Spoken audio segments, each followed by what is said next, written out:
kami. San Juan nga Magbubunya, Iampo mo kami. San Jose, Iampo mo kami. San Pedro, San Pablo, Iampo mo kami. San Matias, Iampo mo kami. San Lorenzo Ruiz ug San Pedro Calunsod, Iampo mo kami. Santa Monica ug San Agustin, Iampo mo kami. San Miguel Arcangel, Iampo mo kami. San Isidro Labrador, Iampo mo kamong kami. tanang mga santos sa Dios, Iampo ninyo kami. mga kagagahaw ug tunay nga Dios, gipadala mo ang imong bugtong anak sa kalibutan aron pagingilin, pagwaktan sa kahumni sa tanan sa espiritu sa kadautan, ug pagluwas kanamo gikan sa gingharian sa kalimgitan, ug pagdala kanamo ngadto sa matawong gingharian sa kaayag.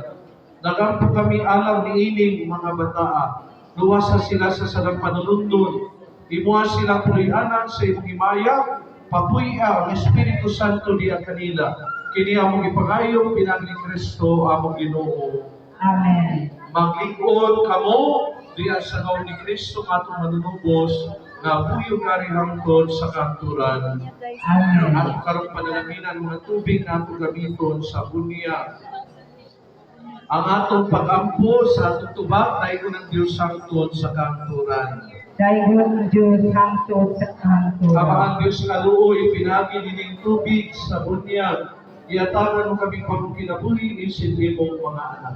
Daygon ang Diyos hangtod sa Gikan kanturan. sa tanang mga binunyagan, nining tubig ug Espiritu Santo, hindi ko mausa kang katawahan na naiusa, diyan Jesucristo imong anak. Daygon ang Diyos hangtod sa kanturan. Imo mo kaming gawas nun, ipuno mo ang among mga kasing-kasing sa